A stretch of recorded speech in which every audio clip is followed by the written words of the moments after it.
Já vai abrindo sua Bíblia aí no capítulo 10 de Lucas.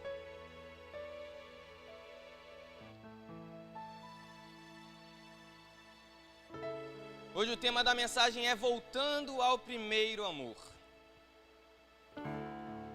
E eu carrego essa mensagem comigo porque eu observo o mundo de hoje, lidando com jovens, adolescentes. Por mais que eu seja jovem, eu tenho 60 anos de idade em espírito. E para mim é um desafio ter que acompanhar o que está acontecendo na atualidade, porque não faz parte do que eu costumo acompanhar. Então eu, por exemplo, irmãos, eu não tenho TikTok. Eu baixei lá para tentar postar alguns vídeos, mas eu já abandonei, porque eu não consigo me adaptar àquele negócio. Mas observando a atualidade, as coisas que têm acontecido e principalmente como a igreja tem se comportado, e quando eu falo igreja eu falo grupo de pessoas, em relação a como a cultura tem mudado, a como a rotina tem mudado. As coisas atualmente elas são muito rápidas, as pessoas são muito ansiosas, o tempo parece estar passando mais rápido, e se engana quem pensa que essas coisas que eu citei e todas as outras mais que eu poderia citar não afetam a rotina da igreja. Se engana quem pensa que a igreja é uma bolha que não é tocada, que não corre o risco de ser influenciada ou não sofre mudança por conta de todas essas questões que estão acontecendo no mundo atual. E observando isso, eu percebi que muitos de nós têm se acomodado, muitos de nós têm se acostumado com o quê? Exatamente com todas essas coisas. Com a rotina como ela é, com a correria como ela é, com a alta demanda de coisas para se fazer. Hoje em dia o que você mais ouve de um, do outro é: tá corrido, tô sem tempo, não dá, tenho que ver. Isso virou uma realidade que a gente aprendeu a conviver. Em alguns locais, tempo para filho, para família não tem, tempo para descansar também não tem. Está tudo muito acelerado e o risco é de que nós, como corpo de Cristo, como indivíduos que em conjunto formamos a igreja do Senhor, a gente entre nesse fluxo também em relação às coisas do reino de Deus. Em relação a tudo que tem para se fazer dentro dessa igreja, em relação a tudo que se tem para fazer nas nossas tarefas ministeriais. E nós vamos começar a reflexão observando um pouco a história de Marta e Maria, e eu sei que você conhece essa história. Lá no verso 38 do capítulo 10 do Evangelho de Lucas, que Lucas escreveu aí, o texto relata o seguinte: quando eles seguiam viagem, Jesus entrou numa aldeia e certa mulher chamada Marta hospedou na sua casa. Marta tinha uma irmã chamada Maria, que, assentada aos pés do Senhor, ouvia o seu ensino. Marta agitava-se de um lado para o outro, ocupada em muito serviço. Então se aproximou de Jesus e disse: Senhor, não se importa com o fato de minha irmã ter deixado que eu fique sozinha para servir? Diga-lhe que venha me ajudar. Mas o Senhor respondeu: Marta, Marta, você anda inquieta e se preocupa com muitas coisas, mas apenas uma é necessária. Maria escolheu a boa parte e essa não lhe será tirada. Feche seus olhos. Pai, nós acabamos de ler a sua palavra e nós sabemos que teu Espírito lançará uma semente em nosso coração. Que o nosso entendimento esteja aberto nessa noite, que o nosso coração esteja aberto nessa noite. Retire de nós todo bloqueio, todo preconceito, todo estresse, todo desgaste, tudo aquilo que porventura a gente trouxe para este ambiente, que seja tirado de nós. Nós queremos estar leves e livres em entendimento para sermos ministrados pela Tua Palavra e que ela gere transformação em nosso coração, que ela gere mudança na nossa vida. Essa é a nossa oração. Amém? Esse relato de Marta e Maria é muito conhecido. Eu sempre falo que todo texto é muito conhecido, mas é tudo muito conhecido. Dificilmente um cristão mesmo que está aí caminhando há muito tempo não conhece os principais milagres, os principais episódios bíblicos, pelo menos, né? Jesus chega então na casa dessa mulher chamada Marta e se estabelece ali. O texto aqui, ele menciona Jesus, mas a gente pode imaginar com muita tranquilidade toda a caravana que acompanhava Jesus. Jesus não andava sozinho e não andava só com os 12. Se nós formos ler um pouco mais antes aqui, tem um relato de Jesus estabelecendo 70 diáconos para ajudar, por exemplo. Então, Jesus não eram 13 pessoas andando, no mínimo 13, se a gente pode dizer, mas provavelmente muito mais que 13 pessoas. E esse comboio se estabelece na casa de Marta e fica lá, aquela renca de gente. E então, ao receber Jesus em sua casa e toda a sua comitiva, Marta, ela começa a se apressar para fazer diversas coisas. E aqui eu posso conjecturar, imaginando que ela pretendia servir aquelas pessoas com alimento, que ela pretendia preparar algum ambiente. Afinal, ela queria atender bem Jesus em sua casa. Então, nesse anseio de servir bem aqueles que se colocaram na sua casa, Marta, ela começa a correr de um lado para o outro para atender essa demanda. Eu imagino que vai na cozinha, volta, vai na despensa, volta, preparando tudo. E como não era só Jesus, provavelmente existia um grupo de pessoas ali, era muita demanda, era muita tarefa, era muita comida, era muita água, era muito tudo para servir aquelas pessoas. E ela tinha uma irmã, que talvez a expectativa dela é que essa irmã de prontidão a ajudasse a fazer todas essas coisas. É o lógico a se pensar, talvez, se a gente for olhar de fora do texto, é de que nesse momento a irmã vai ajudar a irmã mais velha.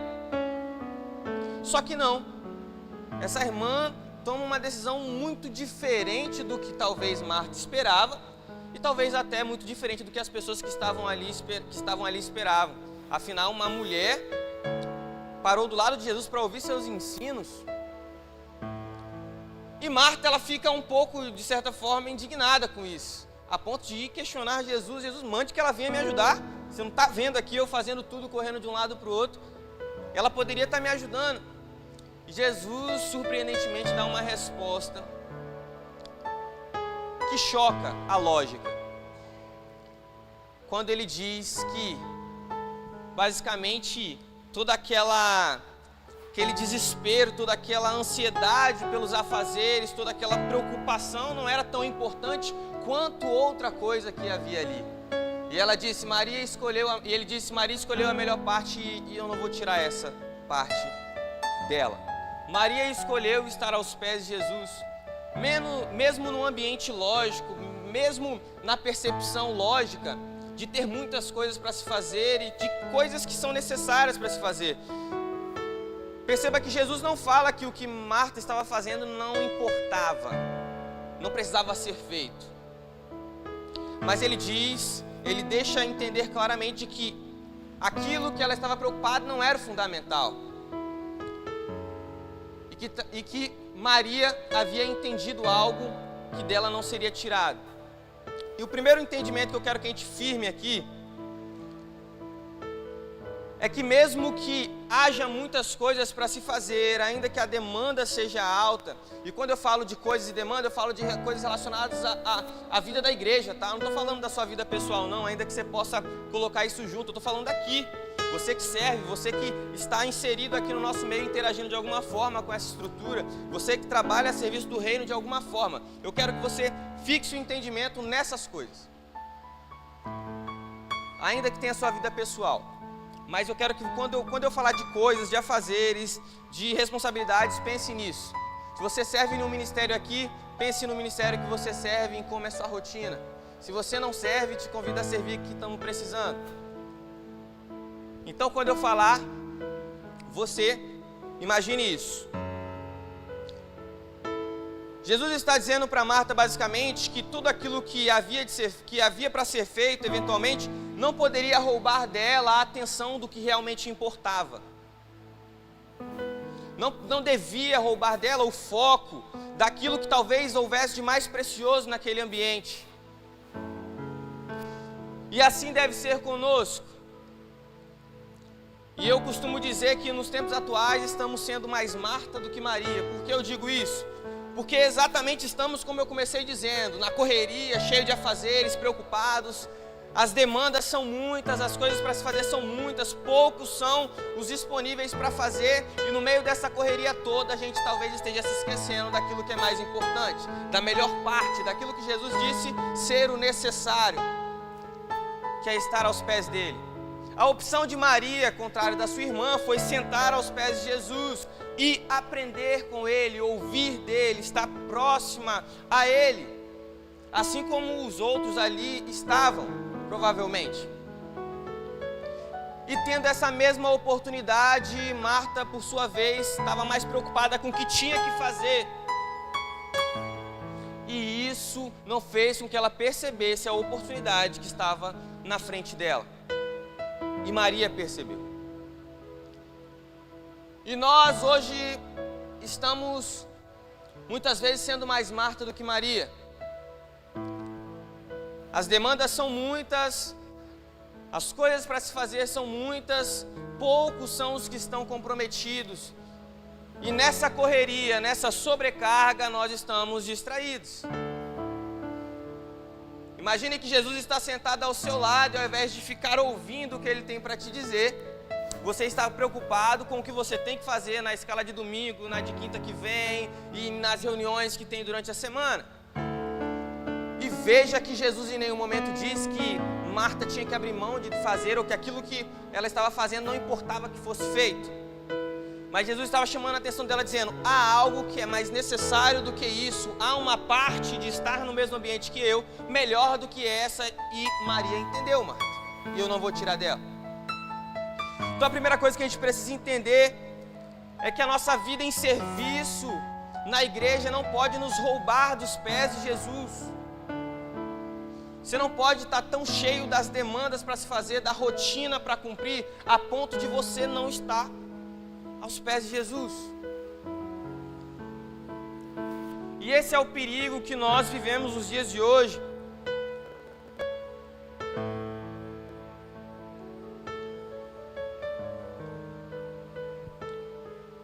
Jesus não estava dizendo que aquilo que Marta estava se preocupando não importava. Ele não estava dizendo que as preocupações dela não importavam, que eram fúteis, ou seja o que for. Ele só estava estabelecendo que havia naquele momento algo mais importante que ela precisava se atentar, talvez. Porque o mesmo Jesus, ele também vai dizer para nós que a seara é grande, poucos são os trabalhadores, e que a gente deve orar para que o Senhor da seara mande trabalhadores. Então Jesus, ele tinha uma compreensão clara que os serviços são muitos e que poucos estariam para fazer. Então que a sobrecarga eventualmente seria uma realidade, que poucos carregando muitos cestos talvez seria a realidade. Então Jesus aqui não está dizendo que não devemos ser comprometidos e ser empenhados em fazer tudo o que precisa ser feito, em fazer com excelência, em fazer da melhor forma. Não é isso. Se nós formos ao capítulo 9, é 9? É 9. Lá do evangelho que Mateus escreveu, Jesus fala exatamente isso. A seara é grande, mas os trabalhadores são poucos. Por isso, peço ao Senhor da seara que mande trabalhadores. Mas eu reafirmo, apesar de tudo que tem para ser feito, nós precisamos ficar atentos para que não sejamos roubados dos pés de Jesus. Uma igreja, e aqui eu quero trazer o problema para a gente ir para o texto mesmo aí do tema. O problema que nós precisamos enfrentar hoje é uma igreja impecável nas suas obras. Uma igreja que executa tudo o que precisa ser feito perfeitamente. Uma igreja excelente na sua liturgia, excelente no funcionamento da sua estrutura. Os músicos, muito bons, comprometidos, bons pregadores, com boas oratórias, inteligentes. Uma igreja que tem tudo isso, mas que já não conserva mais a mesma chama de amor pela mensagem como no início. Pessoas que são comprometidas com as tarefas que precisam fazer, mas que a chama que um dia ardeu no coração delas, quando Jesus encontrou elas, já não arde mais. Pessoas que não falham em um compromisso, mas que a fome já não é a mesma, que a paixão pela mensagem e por Cristo já não é a mesma. Esse é o perigo que nós enfrentamos. Ser excelentes no que fazemos, por estarmos muito preocupados com o que fazemos, mas com o coração totalmente distante dos pés de Jesus. E é em cima desse problema que eu quero compartilhar com vocês hoje aqui. Vá ao livro de Apocalipse.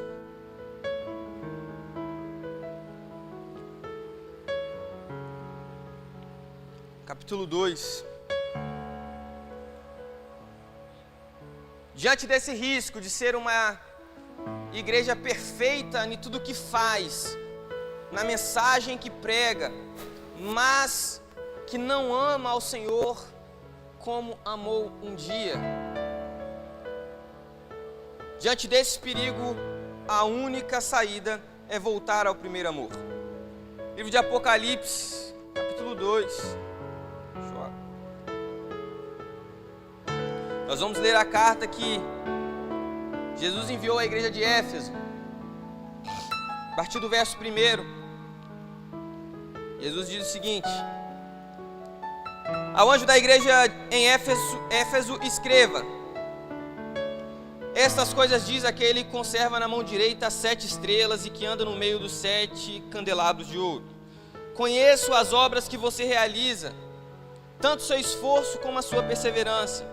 Sei que você não pode suportar os maus e que pôs à prova os que se declaram apóstolos e não são, e descobriu que são mentirosos. Vocês têm perseverança e suportou provas por causa do meu nome, sem esmorecer. Tenho, porém, contra você o seguinte: você abandonou o seu primeiro amor. Lembre-se, pois, de onde caiu, arrependa-se e volte à prática das primeiras obras. Se você não se arrepender, virei até você e tirarei o seu candelabro do lugar dele. Mas você tem a seu favor o fato de que odeia as obras dos nicolaítas, os quais eu também odeio. Até aqui. Diante de tudo que eu coloquei aqui para nós, todo esse contexto, essa carta, ela se torna um pouco intrigante, pastor Jó, quando eu leio. Intrigante quando eu olho para ela. Por quê? É uma das cartas onde Jesus tece, de certa forma, elogios para aquela igreja. Chama a igreja de uma igreja perseverante, de uma igreja que persevera no verdadeiro ensinamento, uma igreja que combate os falsos, uma igreja que combate aqueles que querem desvirtuar a fé dos irmãos. Mas, aparentemente, para Jesus tudo isso não era o suficiente. Uma coisa te falta, uma coisa tenho contra você, que você perdeu o primeiro amor. A igreja de Éfeso, cidade de Éfeso, né? Era uma cidade muito importante no Império Romano. Era uma cidade de muito comércio, de muita movimentação. Era uma cidade que tinha portos muito importantes para a economia do Império Romano. Então era uma cidade que tinha um fluxo de pessoas muito alto.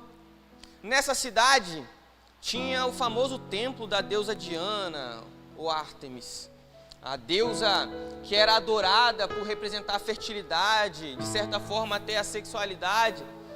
Nessa cidade tinha um templo enorme, melhor que o templo de Salomão da Universal. É verdade. Historicamente, pessoas formavam peregrinações para ir visitar esse templo. Se a gente fosse imaginar, esse templo era uma das 7 maravilhas do mundo naquela época. Era tipo assim, a Estátua da Liberdade, o Cristo Redentor. Nesse naipe aí, as pessoas faziam muitas caravanas para ir visitar esse templo. E essas caravanas movimentavam muito a economia daquela cidade. A cidade de Éfeso era uma cidade que é uma cidade bem século 21, sabe? Abraçava todo mundo do jeito que era, seja o que você quiser ser. Então muita gente migrava para Éfeso para morar lá. Então em Éfeso tinham mais de 50 deuses, e era tipo assim, você adora o Deus que você quiser, quantos deuses você quiser, seja feliz, seja livre. Essa era a cidade de Éfeso, uma cidade com contexto cultural muito poluído pela cultura pagã em todos os seus aspectos. Então tinha Deus de um lado do mundo, de outro lado do mundo. As pessoas iam para Éfeso, porque era uma cidade muito bem economicamente, e levavam suas culturas consigo. Então Éfeso era esse mexidão aí.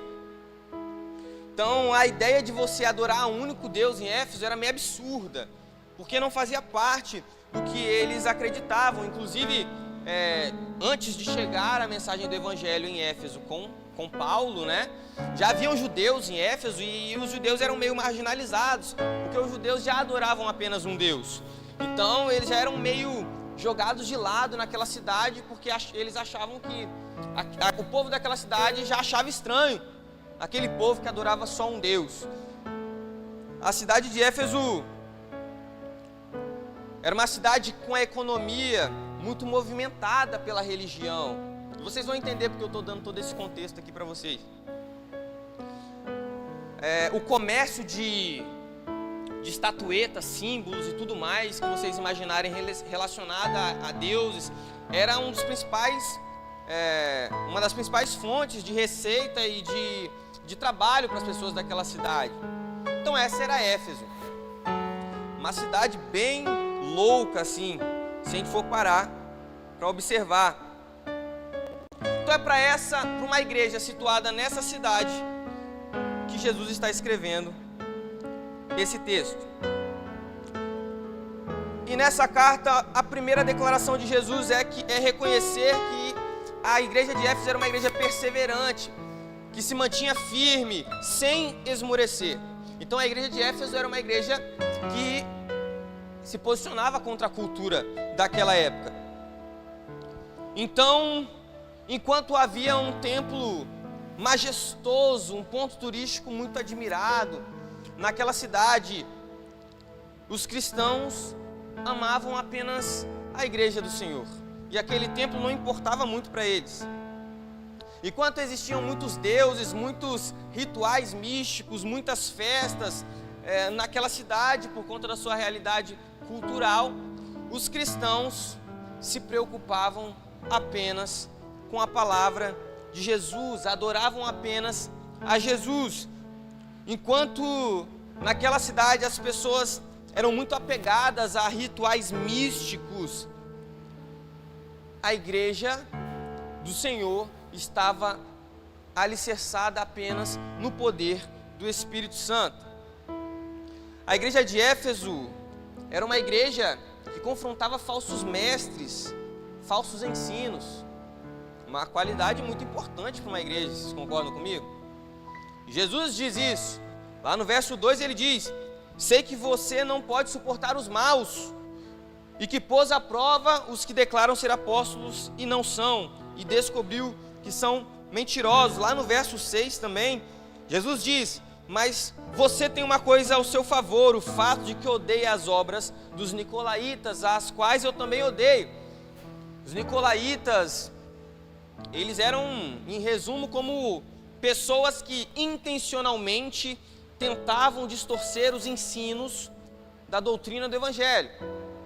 Eles eram aqueles enviados do capeta mesmo para atormentar a igreja. A intenção deles era subverter os ensinos, distorcer os ensinos e eventualmente desvirtuar os irmãos da fé. Era isso que eles faziam, em resumo. Então a igreja de Éfeso era uma igreja posicionada contra as heresias, contra aquilo que ofende a sã doutrina, contra aqueles que levantavam a voz em nome de Jesus, mas eram falsos. Uma igreja posicionada, ela zelava pelo ensino verdadeiro, ela confrontava.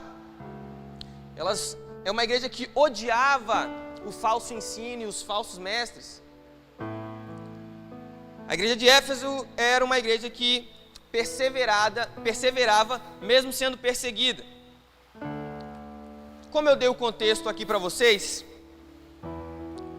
vocês percebem que aquilo que cremos, a igreja como crê, é totalmente contrário ao que a cidade de Éfeso vivia. Enquanto a cidade tinha uma ideia de você adorar quantos deuses quisesse e ser livre para suas crenças, a igreja crê apenas em um Deus. Enquanto o povo daquela cidade eram apegados a rituais místicos e feitiçaria para lidar com suas mazelas, a igreja de Deus se preocupava apenas com o poder do Espírito Santo. Enquanto aquela cidade vivia uma cultura de festas pagãs e de adoração à promiscuidade, a igreja de Éfeso buscava a santidade. E isso começou a dar problema para eles. No capítulo 19 do livro de Atos, nós temos um relato de um problema expresso na Bíblia, que é quando alguns ourives, alguns homens que trabalhavam fazendo estátuas, símbolos para as religiões, eles ganhavam dinheiro com isso, isso era uma coisa que trazia muita receita para a cidade, eles começaram a ser prejudicados, porque as pessoas foram se convertendo. O que acontece com o negócio deles? Para de comprar estátua, para de comprar símbolo, para de comprar os negócios dos deuses, para! E isso começou a afetar a economia, os caras começaram a ficar preocupados com o dinheiro que eles ganhavam. No capítulo 19 do livro de Atos, tem o relato de uma das viagens de Paulo a Éfeso, e exatamente os caras se juntam numa rebelião, pegam os caras pelo pescoço, para tentar fazer alguma coisa, dizendo exatamente, olha, esses caras estão atrapalhando os nossos negócios, nós vivemos disso e estamos sendo prejudicados, temos que fazer alguma coisa. Então a igreja de Éfeso era perseguida mesmo. As peregrinações que eram feitas para esse templo começaram a diminuir, porque as pessoas foram se convertendo. Então, que peregrinação eu vou fazer para visitar esse templo? Eu não acredito mais nele. Uma das coisas que o relato lá no capítulo 19 do livro de Atos traz, é exatamente um dos ourives dizendo, olha, eles estão dizendo que os deuses feitos por mãos de homens já não valem para nada, daqui a pouco o templo da deusa Artemis vai cair no descrédito. Então a igreja de Éfeso era perseguida mesmo, e Jesus reconhece a perseverança que eles tinham mesmo diante dessas provações. Então, é uma igreja perfeita, uma igreja que você fala assim, cara, o que falta nessa igreja? Uma igreja que guarda os ensinos, que confronta os falsos, que persevera nas provações e não abre mão do que acredita. O que falta nessa igreja? Faltava o primeiro amor. É como se Jesus estivesse dizendo, olha, Éfeso, vocês têm tudo isso, mas o mais importante está faltando e vocês precisam recuperar, vocês precisam resgatar isso. Vocês são perseverantes, vocês confrontam os falsos, vocês guardam o verdadeiro ensino, mas está faltando o primeiro amor. Era uma igreja excelente em seus serviços, cara, mas que já não amava ao Senhor como amou um dia. Eu tenho uma ilustração para isso aqui, ó. Tô quase casando, né, irmãos? Inclusive aí, ó, enxoval. Creio numa igreja abençoadora. Vou parar de fazer propaganda para mim. Imagina um casal recém-casado. Quem é casado aqui vai lembrando aí, ó. Aquela paixão, pastor Jó. Não desgruda. E o tempo passa. Aí a chama vai apagando. A rotina, os afazeres, as responsabilidades. É um casal que mantém-se fiel um ao outro. Não adulteram, pastor Jó. Não agridem um ao outro. Convivem bem, mas a paixão já não é a mesma. Aquele trem frio. Parece que só estão vivendo aqui até morrer, até que a morte separe. Então, é basicamente assim que a igreja de Éfeso estava. Cumpria com tudo, eram rigorosos com o ensino, faziam tudo como mandava o figurino. Mas a paixão, a chama que um dia ardeu nessa igreja já não era mais a mesma. E Jesus está dizendo praticamente, olha, de tudo que vocês fazem, ainda que vocês são perseverantes, ainda que vocês guardem o bom ensino, ainda que vocês não esmureçam, falta o primeiro amor. Quando essa carta é revelada a João, quando o livro de Apocalipse é revelado a João, faziam aproximadamente 40 anos que a igreja de Éfeso existia, aproximadamente. Então, desde a fundação da igreja, desde a primeira viagem de Paulo, até essa carta chegar à igreja de Éfeso, se passaram aproximadamente 40 anos. Então, a gente pode imaginar que era uma geração totalmente diferente, talvez, não totalmente, mas parcialmente diferente daqueles que foram os primeiros. Ali já tinham os filhos daqueles que se converteram, ali já tinham novas pessoas que vieram de outras regiões para congregar, já havia ali outras pessoas que foram se convertendo ao longo do tempo. O que eu quero dizer é que provavelmente as pessoas que estão ouvindo isso aqui de Jesus não são as mesmas que Paulo evangelizou, pelo menos não em sua totalidade, pelo período de tempo. Então talvez a gente pode imaginar que um dos problemas que a igreja de Éfeso enfrentou foi transferir esse amor, essa paixão, essa intensidade para as gerações que vieram depois. O pai transferir para o filho, fazer com que o filho conserve da mesma maneira. Talvez também a igreja de Éfeso teve dificuldade em manter a chama acesa e incendiar os novos que iam chegando para eles, os novos que se convertiam. O que é totalmente normal, essa rotina, gerações passarem, pessoas novas chegarem, isso é natural. Talvez o grande desafio que a igreja de Éfeso enfrentou foi conservar aquilo que eles receberam e transferir sem perda para os que iam chegando. E nós hoje temos essa dificuldade também. Temos a dificuldade de conservar essa chama acesa como foi um dia e de incendiar aquele que se aproxima de nós, seja um novo convertido, seja aquele que vem na geração seguinte. Porque assim como é trabalhoso manter, também temos que ter o trabalho de compartilhar. Imagine, o pastor Jó pregou aqui alguns domingos atrás sobre outra carta, sobre o ser morno, e ele trouxe para nós a ilustração do que acontece quando a água quente se encontra com a água gelada. O natural, pela física, é que as temperaturas se equilibrem. Então o gelado esfria um pouco o quente esquenta um pouco o gelado e no final tudo está morno. Nós somos como a chama viva, sobre a qual terá contato com coisas mais frias, é natural. Só que o nosso desafio é nos preservar acesos, sem sermos apagados pelos frios que se achegam a nós. Esse é o nosso desafio. Manter o amor vivo numa intensidade que ainda que chegue alguém apático próximo a nós não sejamos contaminados, mas pelo contrário, aquele apático seja incendiado e comece a amar como amamos. Porque caso contrário, se nós formos equilibrar o ambiente conforme isso, no final está todo mundo morno, está todo mundo distante do primeiro amor. E o problema aqui não é a perda do amor, não é perder o amor. Perceba que Jesus não está dizendo que a igreja de Éfeso perdeu todo o amor. Jesus está qualificando o amor que foi perdido, o primeiro amor. E eu queria falar para vocês o que não é perder o primeiro amor. Perder o primeiro amor não é relaxar no trabalho. Não é começar a ser irresponsável com suas tarefas, com seus compromissos no reino. Não é isso.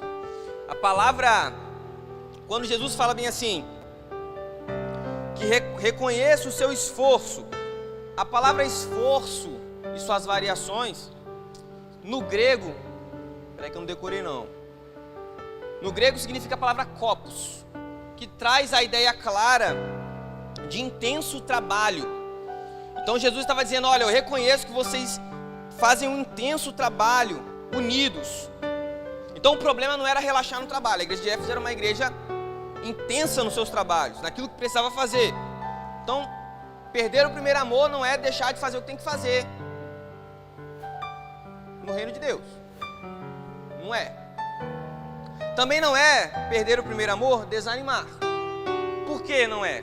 Porque Jesus afirma 2 vezes na carta a perseverança da igreja. Então não era uma igreja desanimada, era uma igreja perseverante. Jesus inclusive enfatiza dizendo, vocês perseveram sem esmurecer. Então desânimo não é perder o primeiro amor. Porque a gente tem aquela ideia, talvez, de perdeu o primeiro, olha para o irmão desanimado assim, meio cansado, perdeu o primeiro amor. Olha para o irmão que começa a ser irresponsável com as coisas que precisam ser feitas e fala, perdeu, não é isso. Porque Éfeso não tinha esses problemas, a igreja de Éfeso não tinha esses problemas. E mesmo assim, haviam abandonado o primeiro amor.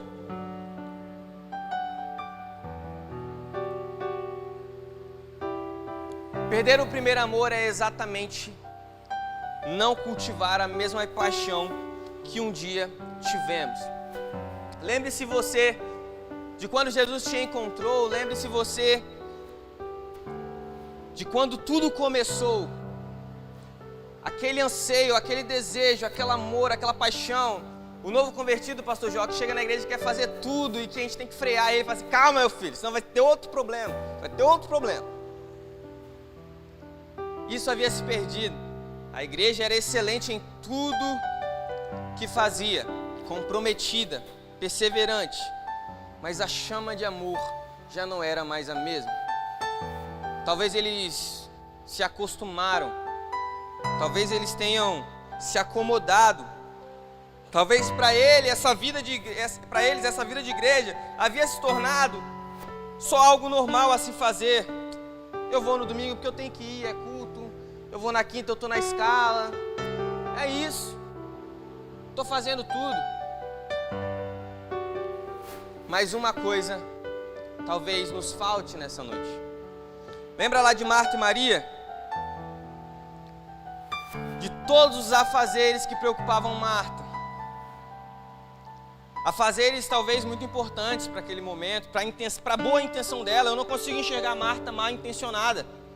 Poxa, ela está recebendo Jesus em sua casa, talvez ela quer dar a melhor experiência para Jesus, ela quer servir Jesus com o melhor alimento, da melhor maneira, botar os melhores panos na mesa.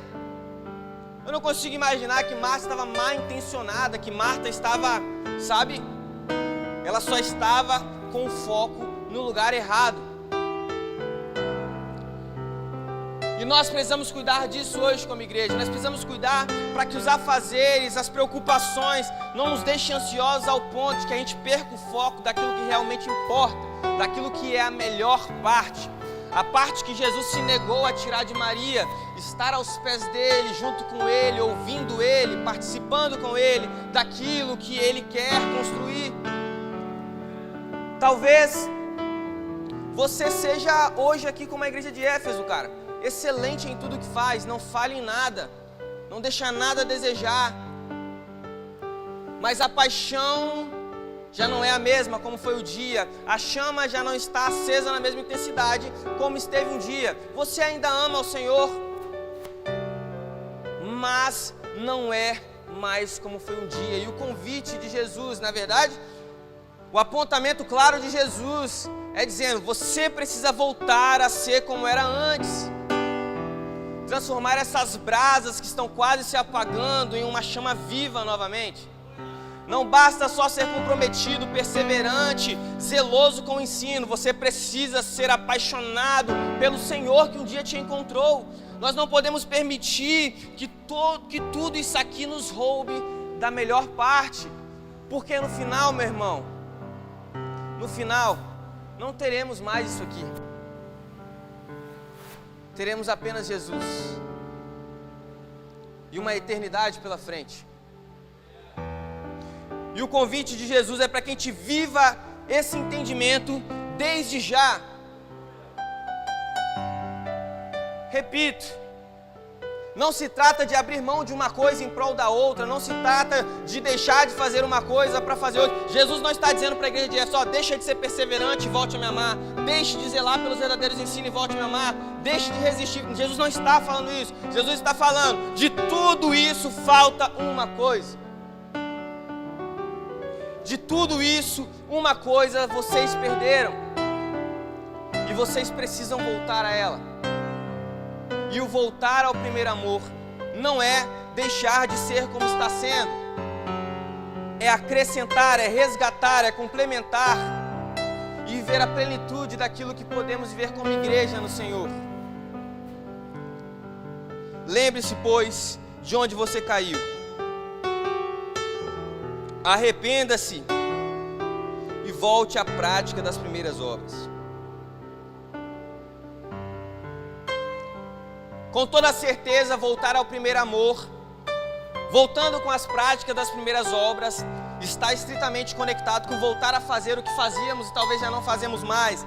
Está talvez conectado com voltar a jejuar com frequência, voltar a se aprofundar na palavra, como um dia nós buscamos nos aprofundar, voltar a ter uma vida de oração constante, como um dia tivemos, voltar a querer congregar, a querer fazer parte disso aqui, por amor ao Senhor e aos seus irmãos, e não porque você está na escala ou apenas porque você tem uma obrigação.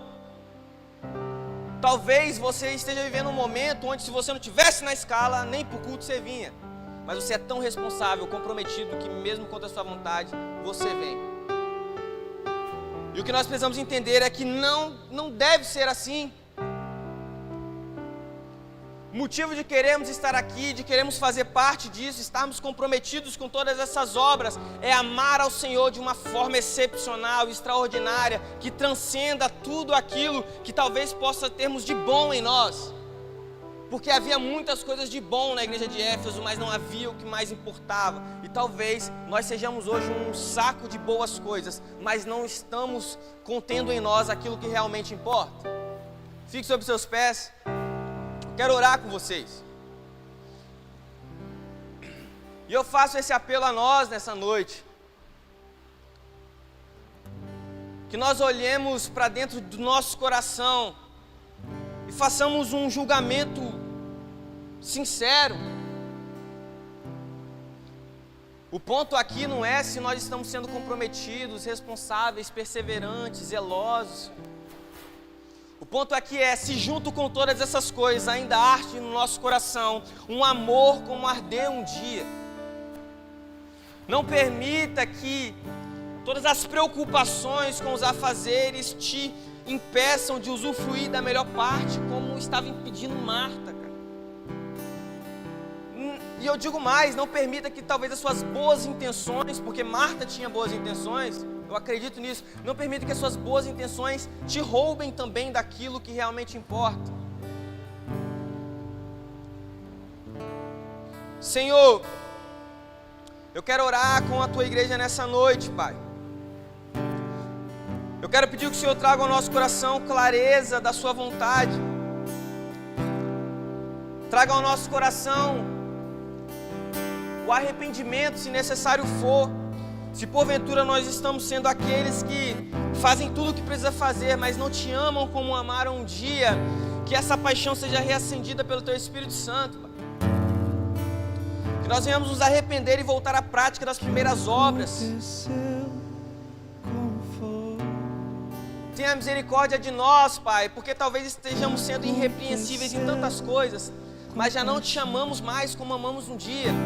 Talvez nós tenhamos sido perseverantes, talvez nós tenhamos nos posicionado contra falsos ensinos, talvez nós tenhamos amado o que o Senhor ama, odiado o que o Senhor odeia, mas a chama de amor que arde em nosso coração já não arde como ardeu um dia. Nos faça